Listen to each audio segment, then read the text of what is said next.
Stanford University. Okay, there are all sorts of interesting diseases out there, and lots of them are quite exotic. You've got elephant man syndrome, and you've got progeria, which is a disease where you basically die of old age when you're about 10 years old, and then you've got cannibals eating brains and getting prion diseases, and those are very exciting, and they're great and great, junior high school papers about disease and such. Oh, no. Okay, come up to the front.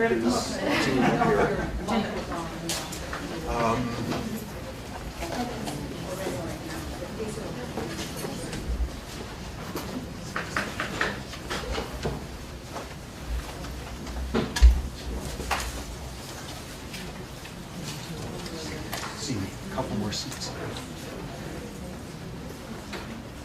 There's a fan back there that's okay. So there are all sorts of these great made-for-TV movie diseases out there. But when you want to come to, say, basic meat and potatoes of human medical misery, there is nothing out there like depression. Depression is absolutely crippling. Depression is incredibly pervasive and thus important to talk about. I'll make the argument here today, a number of things, but one critical thing being that basically depression is like the worst disease you can get. And I'll make the argument for that in a bit. It is devastating. It is wildly common. Current estimates are 15% of us in this room will have a major depression at some point or other in our lives. So that is not good. What is also clear is it is worldwide. Currently, World Health Organization says depression is the #4 cause of disability on this planet. And by the year 2025, it's going to be #2 after obesity, diabetes-related disorders. So it is bad news, and it is becoming more common. Okay, so what I'm going to talk about today are seemingly two very, very different topics and tie them together at the end. And what the main point is if you live inside only one of those topics, you're not going to understand this disease at all. First topic being, what does biology have to do with depression? Second topic being, what does psychology have to do with it? Okay, so starting off, first giving a sense of symptoms. And right off the bat, we've got a somatic problem, which is we all use the word depression in an everyday sense. You get some bad news about something, you know, to replace the transmission in your car, somebody disappoints you enormously, and you feel bummed, you feel depressed, you were down for a few days. That's not the version of depression I'll be talking about. Next version, you do have some sort of large, legitimate loss, setback, whatever, losing a job, unemployment, death of a loved one, and you are extremely impaired by a sense of malaise for weeks afterward. And then you come out the other end. That's sort of what I'll be talking about. But even more so what I'll focus on is the subset of individuals who, when something like that occurs, falls into this depressive state, and weeks and months later, they still have not come out the other end. Terminology, the everyday depression that we all have now and then, that sort of version. The second one, the something awful happens and you feel terrible for a while and then come out the other end, a reactive depression. The third version, where you are flattened by it for long periods afterward, a major depression. And what you also see with people with major depression after a while is it doesn't take something awful externally to trigger one of those again. Okay, so what are the symptoms about? If I had to define major depression in one sentence, I would say it's a biochemical disorder with a genetic component and early experience influences where somebody can't appreciate sunsets. And that's what this disease is about. And when you think about it, that is a very sad thing. You look at some of our major diseases, somebody with cancer, somebody crippled by heart disease, and you see the most unlikely things out there. You see somebody saying, well, obviously I'm not glad I'm dying of cancer, but without this disease, I never would have realized the importance of friends. I never would have reconciled with my family members. I never would have found my God on a completely weird level. I'm almost glad this has happened to me. Humans have this astonishing capacity to derive pleasure out of the most unlikely domains. What could possibly be worse than a disease whose defining symptom is the inability to feel pleasure? Thus, at the top of the list, anhedonia. Hedonism, the pursuit of pleasure, anhedonia, the inability to feel pleasure, that is what a depression is about. And you get someone who has just had some enormous good luck, a long-sought relationship, works out well, whatever, and they feel nothing. An inability to feel pleasure, way at the top of the list. What else? Grief, guilt, and that's where we got the semantic problem again, which is the everyday sort of depression. Something happens, bumps us out, and by definition, we are feeling some version of grief. Often we start obsessing at that point over some miserable thing we did to somebody 12 years ago and sort of despair in that. When you're talking about major depression, the grief and the guilt can be so severe that it actually takes on a delusional quality. Okay, not delusional in the sense of the schizophrenic with delusions, hearing voices, thought disorder, but a certain style of extreme depression. Let me give you an example.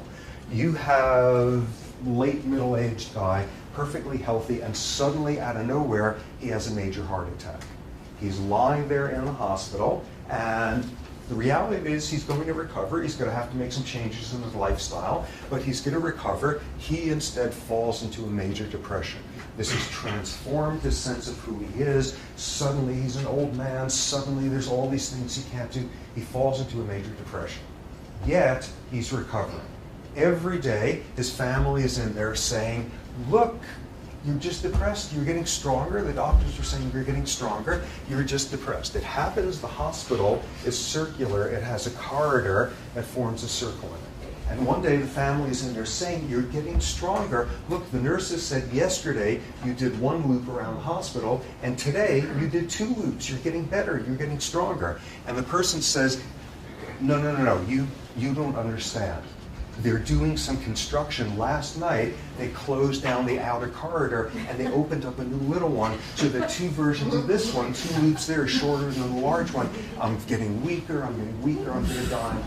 This is like someone expecting to believe that last night they were like beavers digging through the walls there, making this new. This was the father of an acquaintance of mine, a structural engineer.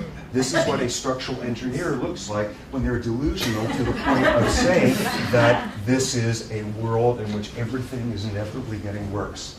Depression built around that. Next, of course, one of the most dramatic and one of the most awful symptoms of depression, self-injury. Depression depresses mutilating themselves at a high rate, and of course, most notoriously, suicide, risks of suicide, and that is absolutely tragic in teenagers, early adults. That, along with accidents, is the leading cause of death. Major bad news. Another set of symptoms that wind up being informative, something called psychomotor retardation. Everything is exhausting. It's exhausting to do stuff. It's exhausting to think stuff. You were there and you can't do the laundry because where's the basket? And you got to find change for the machine, and you got to go get detergent, and just, it's too much. Everything is too much, and you fall into this paralyzed state. Something very interesting in that regard. You get someone who is severely depressed, like to the point of hospitalization, and when they are absolutely crippled with psychomotor retardation, that's not when you worry about suicide. This is someone who's having enough trouble getting out of bed and getting dressed each day. They're not going to figure out how to shred the hospital mattress and make a noose out of it.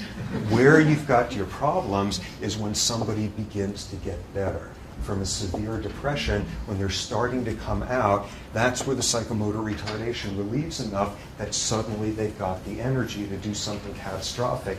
That's when people are on suicide watches, when you have clinicians who are oriented well. Next, something really interesting. And in lots of ways, the single point I want to hammer in here over and over and over is something that people with depression constantly battle with. Back to semantics. We all get depressed.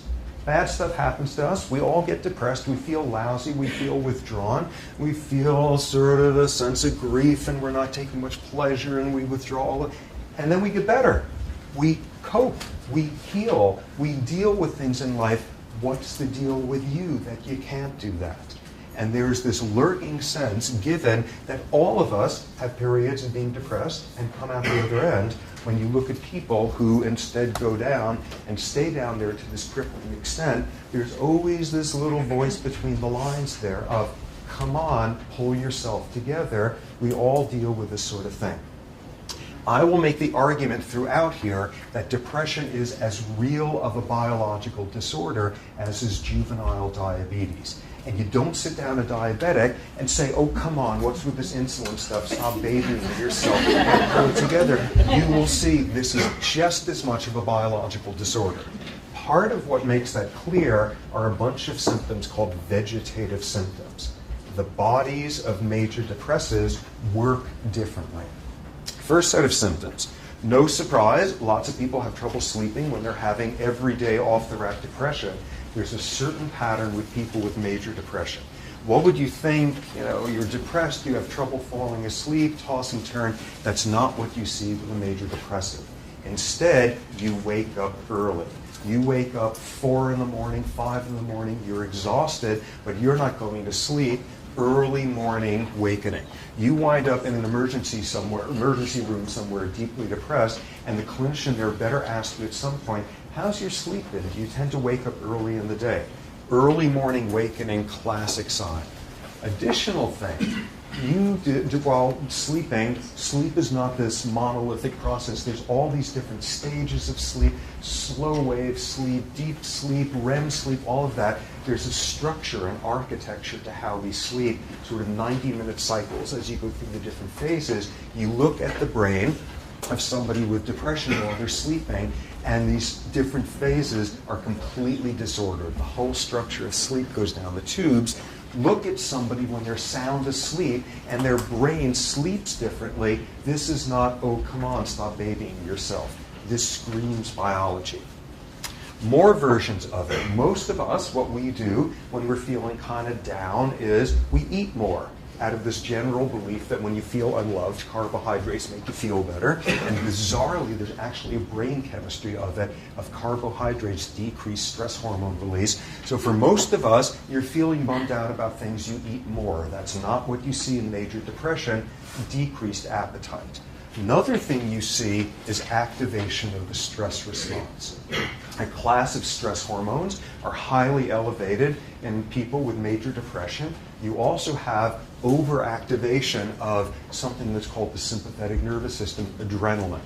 Overactivity of these components of the stress response, and that's really important. Because you look at someone with a major depression who's just mired in this psychomotor retardation stuff, and there's this temptation to start thinking about them as some sort of like sea sponge, some invertebrate thing where you're just so wiped out, you can't even get out of bed. It is just debilitating in that sense. That's not what's going on during depression. What you have instead is somebody whose body is blasting through their overactivated stress response, this enormous battle, all of it going on internally. And the fact that you see changes like these tell you this is not, oh, just so wiped out you can't even activate. This is someone whose body is having a massive stress response 24/7. There's a huge battle going on, and it's all internally, increased metabolic rate, increased muscle tone, all of this, again, screaming biology. The final thing that says tons of biology is lots of people with major depression have rhythmic patterns to the depression. You will get somebody where they will fall into a depression, where it will have 2 months of extreme severe symptoms, debilitating, come out the other end, and a year and a half later, the exact same pattern, a year and a half later, exact same thing. You have some people who only get their depressions during the winter, something known as seasonal affective disorders, SADS, and this is someone where something horrible happens to them in June, and they feel sort of sad for a couple of weeks, and they come out the other end, and nothing happens in January, and they fall into a depression, and they're hospitalized for a month and a half, just like every January for the last 10 years. And you see that, and that is all about biological clocks that are out of whack there. It's biology. This is not, oh, come on, pull it together. Okay, so hopefully what that begins to introduce is the notion, amid all these debilitating symptoms, these are ones that are about biology. These are bodies working differently. So starting to focus in more on the biology of it. What's going on in the brain in major depression? What I'll start off with is the chemistry of it. Okay, what we got here, do not panic if you are not sort of familiar with this and have not wanted to think about science since high school sort of thing. You got two brain cells, you got two neurons. The way they talk to each other, they don't actually touch each other. In order for one neuron to send a message to another one, it needs to release a chemical messenger that goes floating over here and does something or other to this neuron. Chemical messenger called a neurotransmitter. And here we have a case of this, and by law, all neurons go from left to right. So this is a cell that continues down this way. It's all excited. It's trying to pass on some news to this neuron.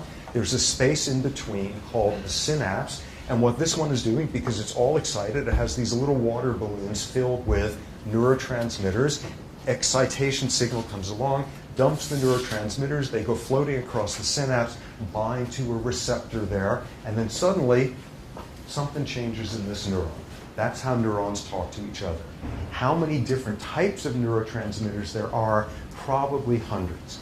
And what will be pertinent here is, in depression, there's just a handful of them that seem to be implicated. First neurotransmitter, something called norepinephrine. Norepinephrine first got implicated in depression in the early 50s, in the early 60s rather. What was the evidence? Around that time, the first generation of antidepressant drugs had been developed, something called MAO inhibitors. What do they do? Okay, so you got your neurotransmitters released, because this neuron's excited. What do you have to do? It comes out, it does its thing with receptors, and then you have to clean up after yourself. You've dumped all this stuff in the synapse. What do you do then? You got two options. You can take the neurotransmitter and you can be green in your orientation. You can recycle it. You could take it back up in here and stick it back into one of these. You can do this recycling business. Or you could be terrible and carbon footprint. You can throw out your neurotransmitter. There's enzymes sitting around here that break it up and flush it down the toilet. What's the toilet? Out into your cerebral spinal fluid, your bloodstream, your urine, whatever. So either recycling or degrade this stuff. So what do these MAO inhibitors do? They inhibit the activity of this enzyme that breaks down norepinephrine. Okay, so what's the logic there? So you inhibit the activity of this enzyme. You don't break down norepinephrine, so it's just floating around there, and for lack of anything else to do, it hits the receptor a second time, and a third time, and a gazillionth time. And suddenly, somebody's depression goes away. What's your theory have to be at that point? Ooh, I bet there wasn't enough norepinephrine coming out.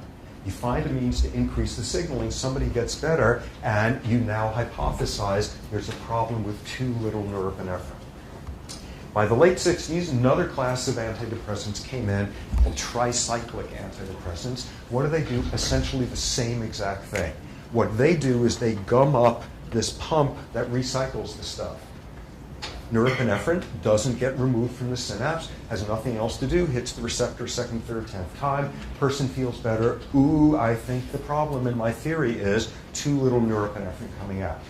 Thus, the norepinephrine hypothesis. More evidence for it, there are classes of drugs that will decrease your norepinephrine release. Why would you want to do that? In some parts of the body, an excess of norepinephrine has something to do with high blood pressure. So you take a class of drugs, something called reserpine, and what it does is it disintegrates these things. And thus, you don't dump as much norepinephrine. Major side effect in lowering somebody's blood pressure that way is they fall into a depression. So you take a depressed person, you find a way of boosting up their norepinephrine signaling, they feel better. You take a normal person, you drive down their norepinephrine signaling, they get depressed. There's got to be a problem here of too little norepinephrine. So that's incredibly convincing.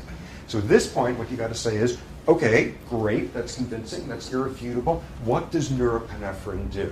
And people figured it out in the 50s, and it's got something to do with this. Take a rat and take a certain part of the brain, you put an electrode down in there where you can stimulate the neurons, you can force them to talk to each other when otherwise they have nothing to say, stimulate this pathway, and what you do is you make a rat unbelievably happy. Okay, so of course the question is, how do you tell when a rat's on the movement? And what you do is you make it work in order to get stimulated there. It presses a lever, and it presses a lever 25 times, and it gets a little buzz there, and it does another time, and rats will work themselves to death. They get stimulated in this area.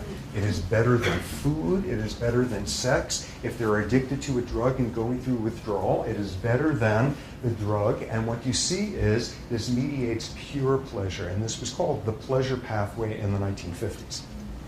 So of course you look at it, and then what you have to then say is, ooh, do we have the same pathway? Can I get a new one? Can I get a second one? Shortly after that, people went looking and saw the exact same thing in humans. And this would be during neurosurgery, sort of classical neurosurgical techniques. You don't anesthetize the person. The brain doesn't feel pain. Once you've anesthetized the skin and the skull, you get through there, and you can actually keep somebody awake during surgery. And they used to need to do that, because you put your little needle down in one part of the brain, and the person flaps their arm, and another part, and they say the Pledge of Allegiance or whatever. And then you look at your little road map, and it says, okay, go 3 neurons and make a left. People had to do that. So it was around the early 60s that people started stimulating the same area in the human brain. And it is unbelievable what you got. There was transcripts of some of these, and you read it, and the person is going on, and they're saying stuff like, oh, that's great, that's kind of like sex, but you know when you have this itch, and finally you get to scratch it, and you're like, oh, it's like getting back into bed. And you know, remember how, like in the fall, you'd go out and play in the leaves, and mom would call you in, and she made cookies, and then you get into your jammies with the feet on. They just go on like that. Where can you sign up and have this happen? The same exact sort of theme as in a rat. And it was around that time that people discovered that in this pathway, it uses norepinephrine. Aha. So if you've got a shortage of norepinephrine in that part of the brain, what have you just explained? That's the loss of pleasure. Great, utterly convincing. Here's all the reasons why you shouldn't be convinced. Problems began to emerge.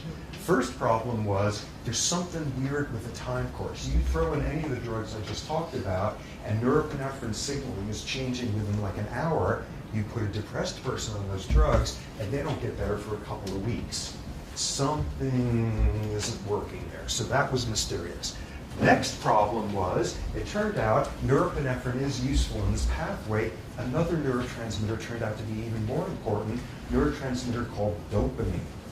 Dopamine, cocaine works on dopamine systems. So suddenly norepinephrine is just a minor player in this pleasure pathway stuff. But the biggest problem came in the late 80s with the introduction of Prozac. Prozac, which is an SSRI, a selective serotonin reuptake inhibitor. What that does is work on a completely different neurotransmitter system, this neurotransmitter called serotonin. What that drug does is it does the same deal. It stops the reuptake, increased serotonin signaling, and then what's your hypothesis? Ooh, you give somebody a Prozac SSRI, they feel better. I bet you there was too little serotonin. So it was during this period where there was just endless tragic, drive-by shootings of norepinephrine people by the serotonin crowd and the other way around. Huge, huge controversy.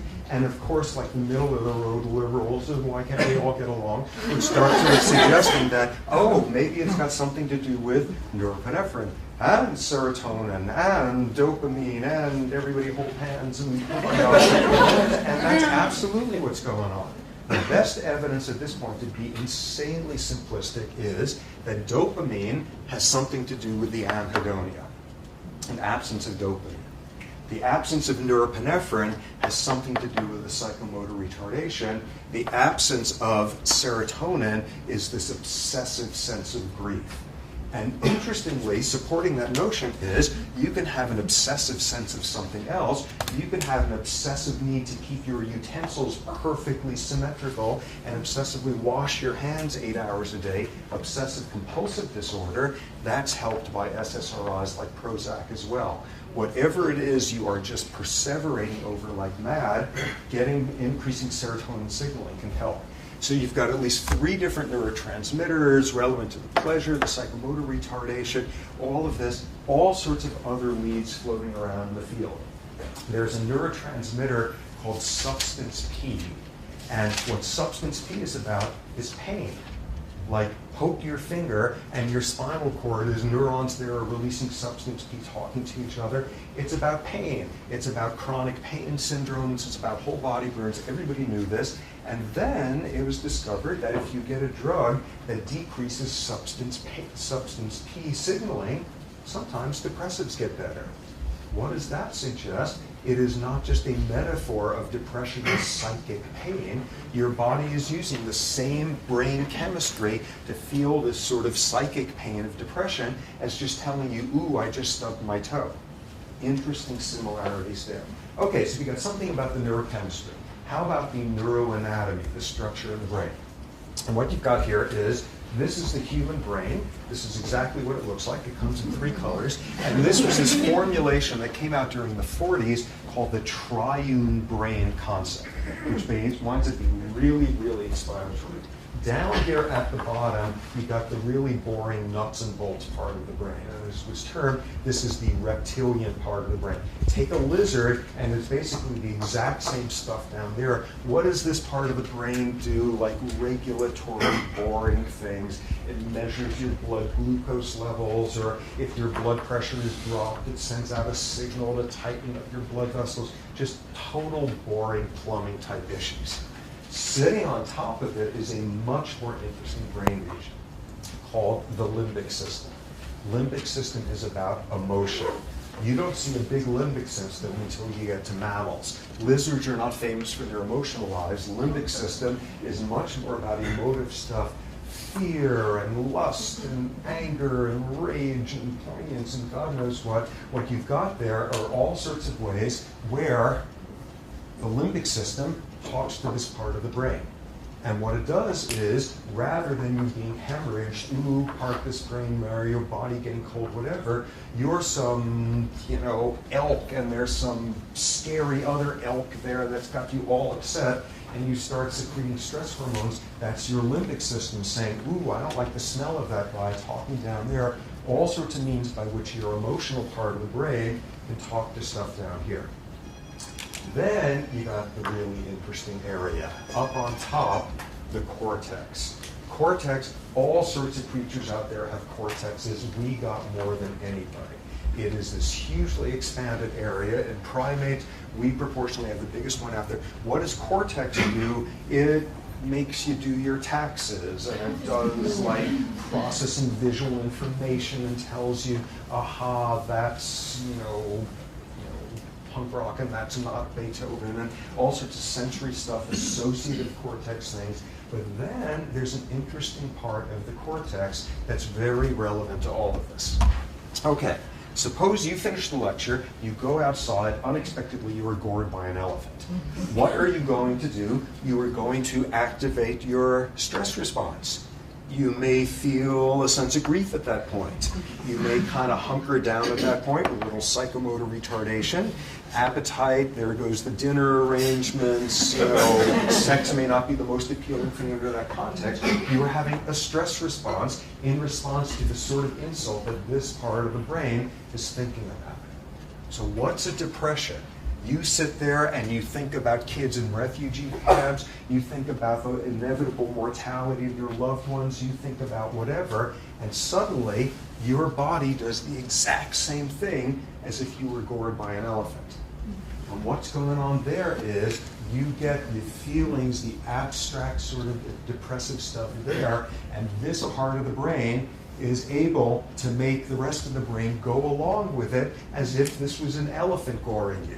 On a certain totally simplistic level, what depression is about is the cortex whispering in the ear of the rest of the brain, saying this is as real as you were just physically assaulted by some sort of predator, whatever, and you turn on the exact same thing. On a very simplistic level, what a depression is the cortex having too many sad thoughts and getting the rest of the brain to go along with it. Okay, so that's how you think about depression, which is insanely simplistic. You can come up with an insanely simplistic treatment for depression, which is get yourself a pair of scissors and just and separate that part of the brain from the rest of it, and you're home free. That's your, oh yeah, right. Well, that's certainly an advance in medicine. That is a medical procedure. It is called a cingulotomy. The part of the cortex is called the anterior cingulate, a cingulotomy or a cingulate bundle cut. And what you do is you sever this pathway, and people get less depressed at that point. Okay, when does this happen? This is someone where every type of medication and every type of therapy and electroshock interventions and all of that has been tried, and every combination, and they're still on the back ward of the state hospital slashing their wrists every 3 months. That's when people try this. And the amazing thing of this desperate measure is people get less depressed at this point. Okay, so at that point you may want to look at that and say, well, anything else about these people when you've gone through there and just snipped away? Mind you, this is not a frontal lobotomy. Frontal lobotomy is doing something very undefined up there, but instead you're disconnecting here. What else is up with somebody when you've just disconnected part of their cortex from the rest of the brain? Ooh, insofar as the cortex can come up with abstractly sad thoughts and get the rest of the brain to go along with it, maybe the cortex also comes up with abstractly pleasurable thoughts and gets the rest of the brain. Have you just wiped out somebody's ability to have abstract pleasure? Absolutely. So suddenly you are off and running with a great philosophy term paper. Ooh, it's important that we have pain in order to have pleasure and all. This is nonsense. You get someone who's a candidate for this procedure back in the state hospital there with the wrist scarred over, and this is not somebody feeling a whole lot of abstract pleasure anyway. So what does this tell us? You come up with some ridiculously simplistic explanation that, ooh, you make it impossible for this sad part of the brain to whisper sad thoughts to the rest of the brain. The best people in the field thinking about this can't come up with anything a lot more sophisticated than that. So that tells you something about the brain structure with depression.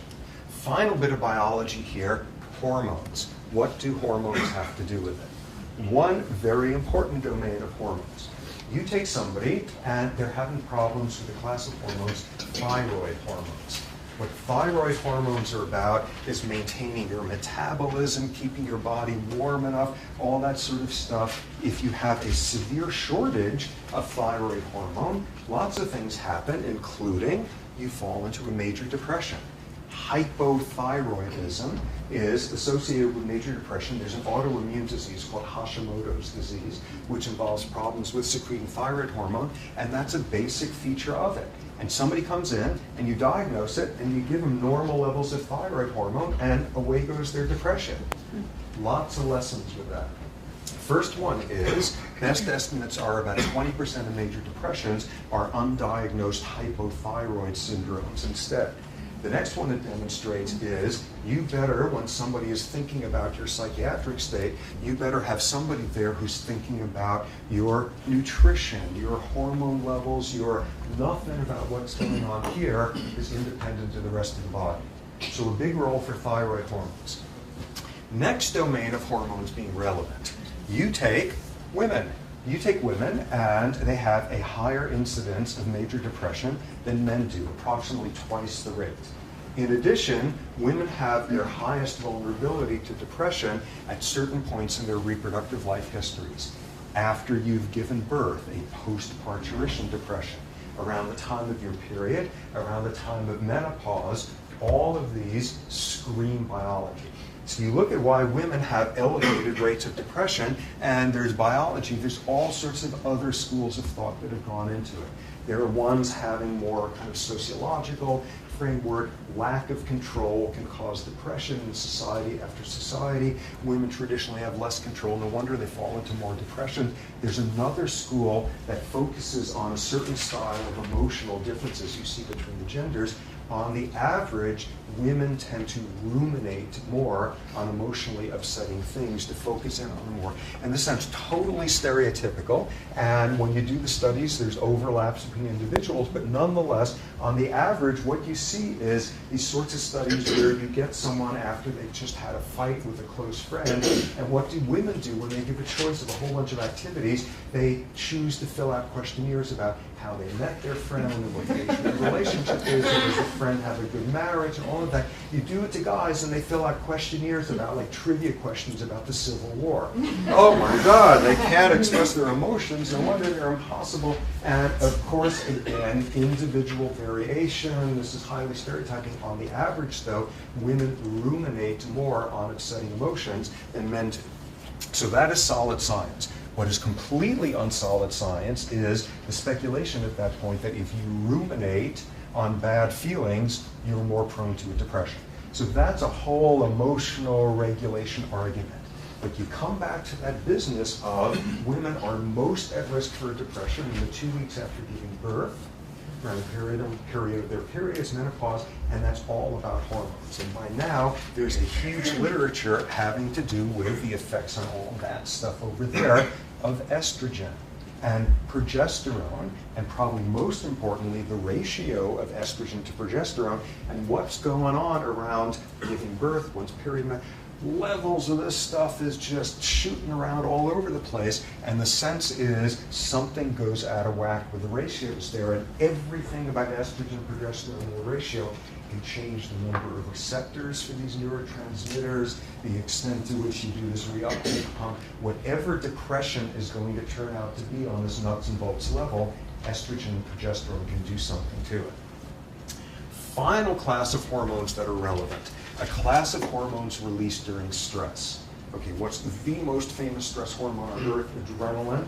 Adrenaline is this vastly overrated hormone that I despise because there's a much more important stress hormone out there to which I've devoted the last 30 years of my life. A class of stress hormones called glucocorticoids. They come out of your adrenal gland during stress. The human version is hydrocortisone, also known as cortisol. All sorts of other species out there, you secrete these glucocorticoids when you are stressed. You look at people with major depression, and about half of them have elevated levels of glucocorticoids through the roof. There is something out of whack with the regulation of this stress hormone during depression. What's that about? That's back to people with depression are not invertebrates sitting there in their beds. These are bodies undergoing massive stress responses. There's a huge emotional battle going on, all of it inside their heads. So elevated stress hormone levels. What's very clear is you get exposed to a lot of glucocorticoids and you're more at risk now for a depression. You can see this epidemiologically. You get people, and statistically, before their first major depressive episode, something awful, stressful occurs. And that's where this happens, and this is the subset of people who stay down there far longer. Have one of those first depressive episodes due to some stressful event, you come out the other side eventually, you were no more at risk for depression than anybody else. Along comes the second major stressor, and you fall into a depression, come out the other end, no more at risk for than anyone else for depression. Somewhere around the fourth or fifth stress-induced depression, something happens and things start cycling on their own there, and you no longer need a major stressor to cause you to get depressed like that. That's when the clocks are off and running. That's the transition. Okay, so major stress can predispose you towards depression. More evidence, there's a disease called Cushing's disease, where people secrete boatloads of this glucocorticoid stuff. People with Cushing's fall into depressions. There's a whole bunch of diseases where people have to be treated with lots of glucocorticoids. They fall into depression. What are glucocorticoids doing? A whole lot of them, and your brain gets depleted of dopamine. And you're right back in this domain. That's probably the neurochemistry of how you get there. Okay, so what do we got at this point? We got something about brain chemistry depression. We got something about the structure of the brain. We got something about hormones. You are a card-carrying biological psychiatrist, and that's all you need to know about the subject. And if that's all you know about the subject, you are going to be pitifully bad at making anybody get better. Because all of this knowledge winds up being effective for treating maybe 30–40% of depressives. The vast majority of people, the antidepressant drugs don't do a whole lot there. All you got there is modern cutting-edge biology stuff, and that's not enough. So what I'll transition to here is now talking about the psychology of depression, because you better have that piece in the story, or else you're absolutely useless. Starting off with, I make apologies here, but I actually have to say the name of Sigmund Freud here, because he winds up being very relevant to depression. Freud, back when, dealt with this puzzle of the difference between we all get depressed and come out the other end, and the subset of people who crash. The turn of the century Viennese term for people who come out the other side, mourning. You mourn something and you recover. Turn of the century Viennese term for major depression, melancholia. And Freud in this famous essay said, why is it that a subset of us fall into it and no time? What's the difference between mourning and melancholia? And he came up with a really interesting model. Okay, according to Freud, you have mixed feelings and ambivalencies about everybody you love out there. You love them and you hate them and you resent them and you yearn for them and you reject them and all that Freudian stuff. So in this Freudian view, you have lost a loved one. That can also be a loved concept, a loved goal, a loved thing. You have lost a loved one. What happens then is, in most people, you are able to focus on the love and the sense of loss. You mourn, and you come out the other end. In Freud's view, what melancholia is about is the subset of people who can't put the negative feelings in the background, and instead you are awash in the love and the hate and the regret and the pain and the delight and all of that. And what a depression is this wallowing, this melancholic loss in the ambivalencies you have about the lost loved one. It explains tons. No wonder you have the grief. Lose somebody and go through the mourning business and only one thing is wrong, you've lost this loved one. Lose somebody with melancholia and two things have happened. You've lost the loved one and you have now lost the opportunity to ever make things better with them. No wonder you have the guilt. You're sitting there saying, thank God, I'm finally done with this person. They are never going to control my life. How can I think such a thing like that? Sudden crippling guilt, all sorts of other symptoms. And out of this came this wonderful soundbite. Depression is aggression turned inward. Because you've got nobody else out there to have these arguments with. This is the person who you have most loved, but most hated, and you've never said the things you needed to hear, and pounding at the door to get them to finally be able to tell them it, and now you've lost that opportunity forever, and all you can do is internalize all of that aggression turned inward. No wonder you're not feeling a whole lot of pleasure. No wonder you're secreting stress hormones. No wonder you're not getting out of bed all that readily with the psychomotor retardation stuff. This really powerful soundbite of aggression turned inward. That's great.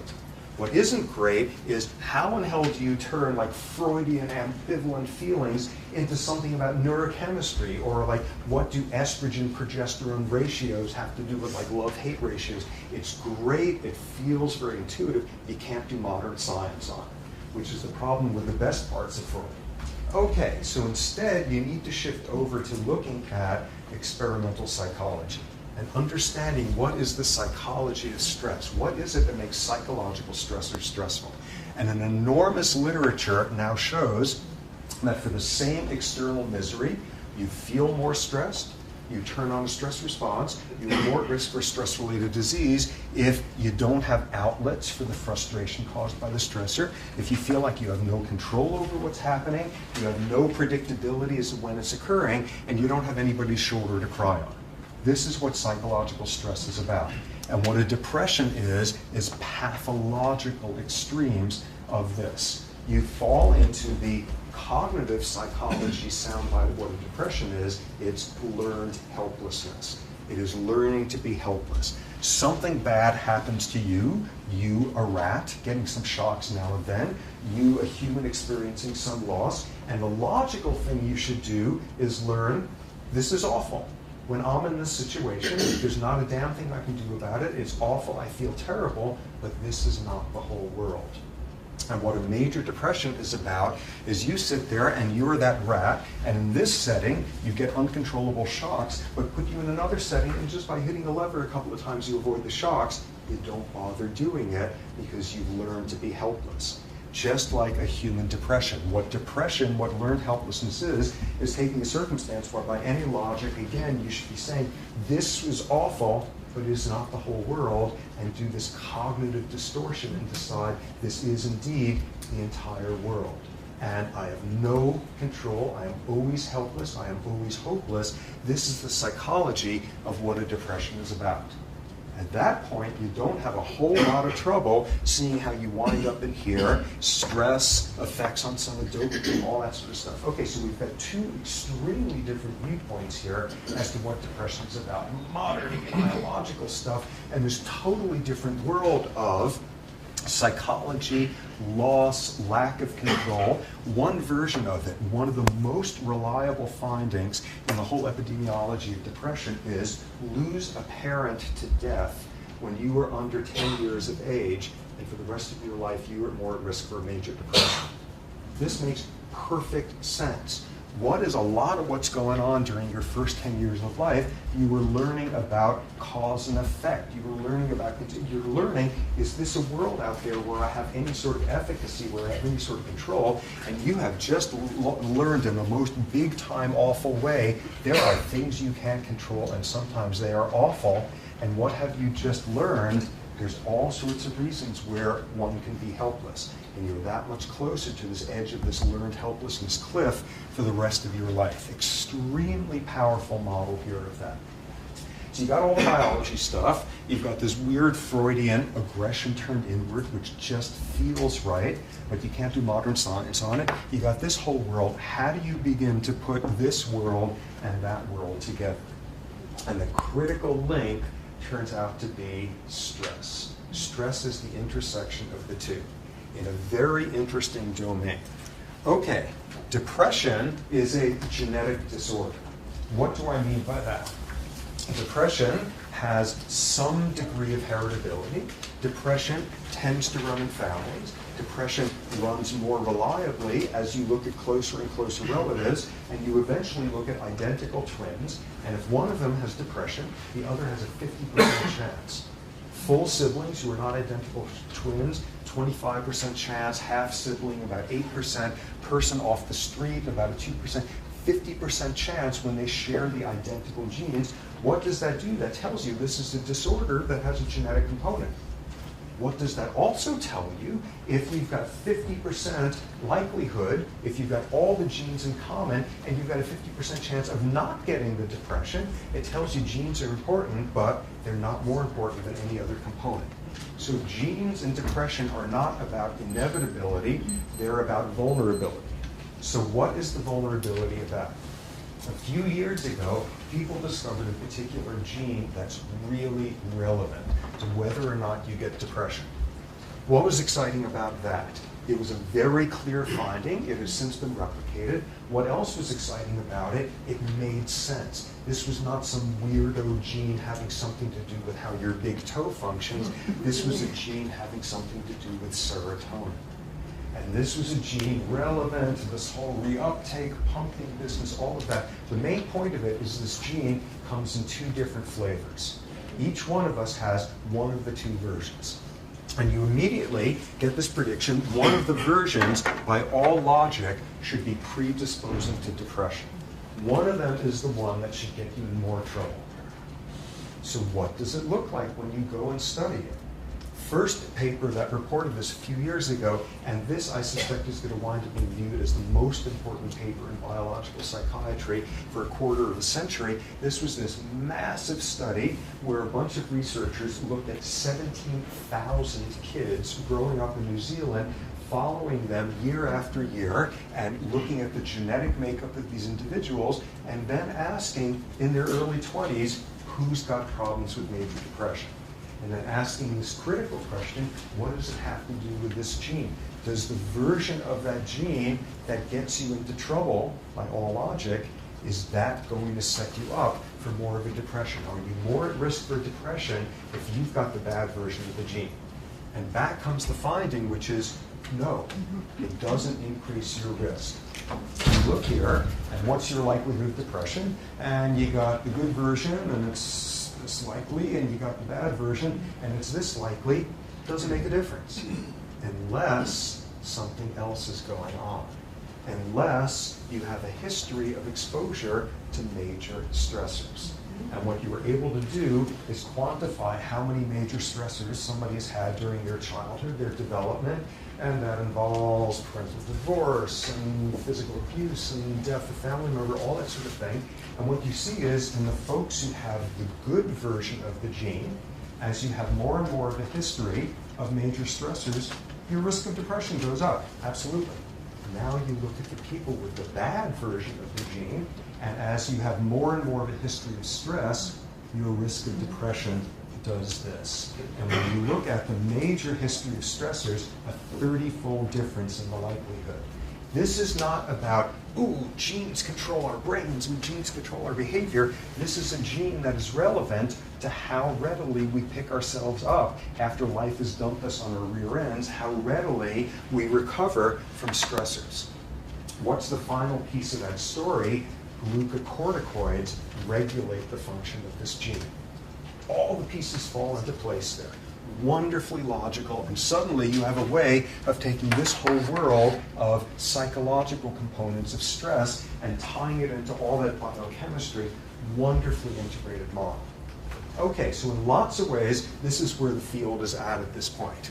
And what should mostly have come through here amid all this minutia and factoids and all of that is the role of stress and the intersection of the biology and the psychological stuff, and childhood as a very important time to imprint how vulnerable you are to depression for the rest of your life. But again, the single thing I want to emphasize over and over, implicit in everything on that left side of the board there, which is this is not, oh, pull yourself together, we all get depressed. This is as real of a biological disorder as is diabetes. And that's the thing I most want you guys to take off from here. And in the context of a university setting is rife with major depression. The community of high-achieving type A individuals is rife with major depression. It is all around us, and amid it being all around us, there is this weird, corrosive inhibition, embarrassment, discomfort we have with the world of psychiatric diseases. One of the greatest things, if you're a researcher with disease, one of the things you pray for is for some powerful senator to have their loved one come down with your disease, because they're going to set up a foundation and get special funding and advocacy groups and all of that, not for a psychiatric disorder. That's the one where people don't talk about it. And amid this screaming biology, and this is a devastating disease and all of that, in any place, and especially in a community like this, where everyone is supposed to be golden and functioning and flawless and just gliding through life, this is one of the hardest diseases for people to admit to. So it is there, it's all over the place, and it's biology. And you should be no more inhibited about admitting that you've got something going on that's funny with this type of gene than you would be to admit that your pancreas isn't secreting insulin. So let me stop at this point. And again, unfortunately, I got to sprint out the door. Otherwise, I'm going to take questions. But thanks.